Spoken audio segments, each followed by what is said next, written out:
इस खबर के प्रायोजक हैं Ruchi organics limited and ISO certified company Sarojini Nagar Kanpur UP.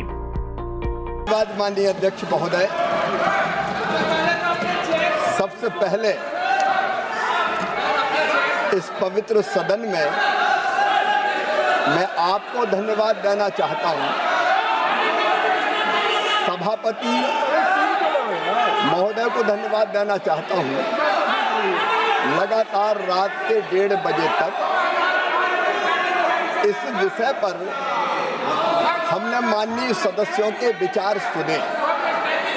अब जवाब देना मेरा अधिकार है। माननीय अध्यक्ष महोदय, मैं आपसे संरक्षण चाहता हूं। मैंने रात के 1:30 बजे तक माननीय सदस्यों की बात सुनी है और माननीय अध्यक्ष महोदय, अपनी बात सुना देना और फिर जवाब ना सुनना, ये लोकतांत्रिक परंपराओं को तार तार करना है, संविधान की धज्जियां उड़ाना है। और माननीय अध्यक्ष महोदय, ये बापू के आदर्शों की हत्या भी कर रहे हैं।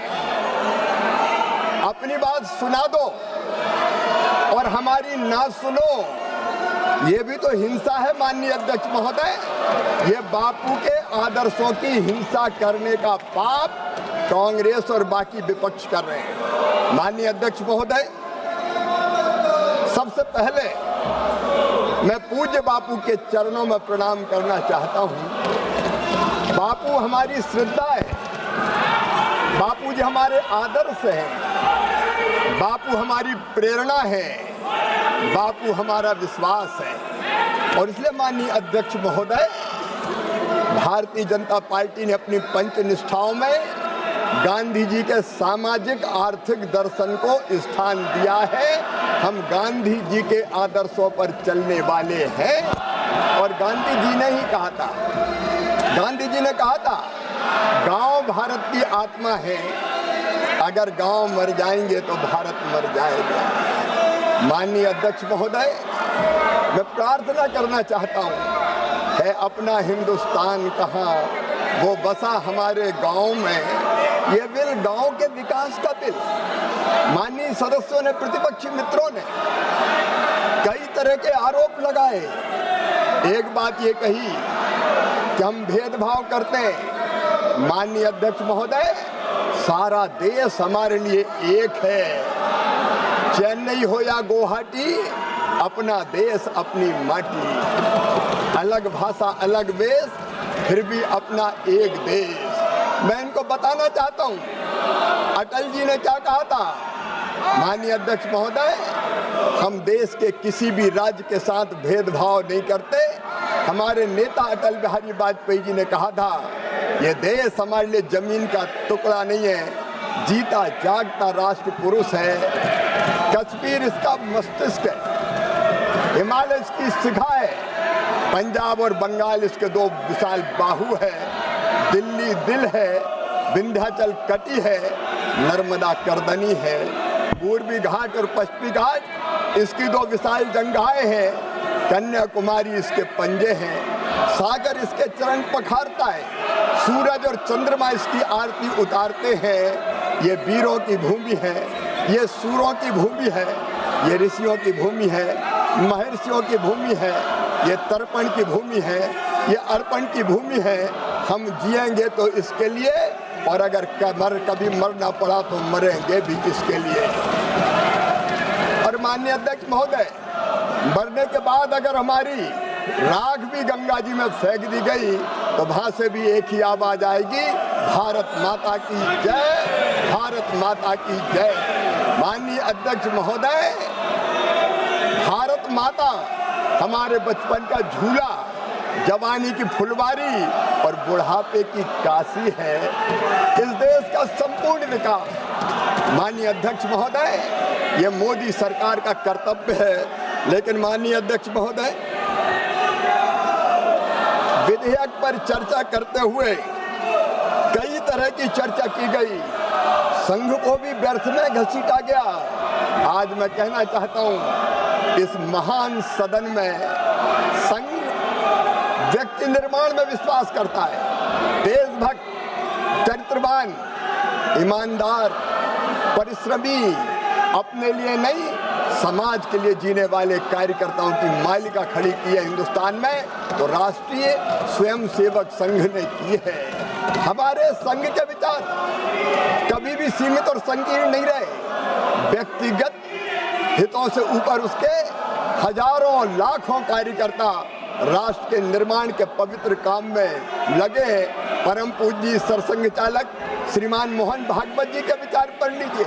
हिंदुत्व संकीर्ण नहीं है। माननीय अध्यक्ष महोदय, मैं इनको निवेदन करना चाहता हूं, प्रतिपक्षी मित्रों को, एकम सद विप्रा बहुधा वदंती हिंदुत्व है। माननीय अध्यक्ष महोदय, सिया राम में सब जग जानी हिंदुत्व है। माननीय अध्यक्ष महोदय, आत्मवत सर्वभूतेषु हिंदुत्व है। माननीय अध्यक्ष महोदय, अयम निजम परो वेत्ति गणना लघु चेतसाम उदार चरिता नाम तो वसुदैव कुटुंबकम हिंदुत्व है। माननीय अध्यक्ष महोदय, धर्म की जय हो, अधर्म का नाश हो, प्राणियों में सद्भावना हो, विश्व का कल्याण हो, ये हिंदुत्व है। और माननीय अध्यक्ष महोदय, सर्वे भवन्तु सुखिनः हिंदुत्व है, सर्वे सन्तु निरामया हिंदुत्व है, सर्वे भद्राणि पश्यन्तु हिंदुत्व है, माँ कश्चित् दुर्भाग् भवेत् हिंदुत्व है। ये विशाल हिंदुत्व अपने आप में सबको स्नेह, प्रेम और आत्मीयता के भाव को समेटे रहता है। लेकिन माननीय अध्यक्ष महोदय, गांव का विकास हमारे विचार के केंद्र में, हमारे सोच के केंद्र में। और माननीय अध्यक्ष महोदय, इसलिए गांव के विकास के लिए आज नहीं, कई वर्षों पहले से अनेकों योजनाएं बनी। पहली योजना बनी ग्रामीण जनशक्ति कार्यक्रम, ये 60-61 में बनी। माननीय अध्यक्ष महोदय, उससे उद्देश्य पूरा नहीं हुआ, सीमित कवरेज और अपर्याप्त वित्तीय संसाधन के कारण। तो फिर बनी ग्रामीण रोजगार के लिए क्रैश योजना। उसके बाद काम के बदले अनाज योजना आई, फिर राष्ट्रीय ग्रामीण रोजगार कार्यक्रम आया। माननीय अध्यक्ष महोदय, फिर ग्रामीण भूमिहीन रोजगार गारंटी कार्यक्रम आया, फिर जवाहर रोजगार योजना आई, फिर संपूर्ण ग्रामीण रोजगार योजना आई, फिर राष्ट्रीय काम के बदले अनाज कार्यक्रम आया। एक के बाद एक योजनाएं आती है, थोड़ा उद्देश्य पूरा किया और फिर पूरा नहीं हुआ तो उसके जगह नई योजना बना दी गई और उसके बाद आई नरेगा योजना।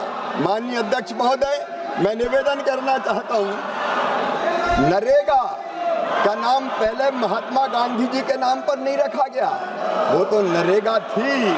बाद में जब 2009 के चुनाव आए तो चुनाव और वोट के कारण बापू याद आए, महात्मा गांधी याद आए और तब उसमें जोड़ा गया महात्मा गांधी जी का नाम। लेकिन माननीय अध्यक्ष महोदय, मैं निवेदन करना चाहता हूं, इस मनरेगा को भी अगर ताकत के साथ किसी ने ठीक ढंग से लागू किया तो वो हमारे प्रधानमंत्री श्रीमान नरेंद्र मोदी जी ने लागू किया। माननीय अध्यक्ष महोदय, आपके माध्यम से मैं देश को बताना चाहता हूं, 2006 से लेके ये ढोंग करते हैं, ये कांग्रेस के लोग ढोंग करते हैं। जब यूपीए की सरकार थी, माननीय अध्यक्ष महोदय, 6-7 से 13-14 तक केवल 1660 करोड़ मानव दिवस, श्रम दिवस सृजित हुए। लेकिन नरेंद्र मोदी जी के नेतृत्व में 3210 करोड़ श्रम दिवस सृजित करने का काम किया। अरे तुमने मनरेगा लागू की, तुम ढोंग करते हो, ढोंग। नरेंद्र मोदी जी की सरकार काम करती है। रिलीज की गई केंद्रीय निधि, माननीय अध्यक्ष महोदय, सारा देश जान ले, ये यूपीए वाले कहते हैं मनरेगा, इन्हें खर्च किया 2,13,220 करोड़ 39 लाख रुपए। लेकिन नरेंद्र मोदी जी की सरकार ने खर्च किया 8,53,810 करोड़ 91 लाख रुपया। माननीय अध्यक्ष महोदय, ये ढोंग करते हैं, हम काम करने में विश्वास रखते हैं।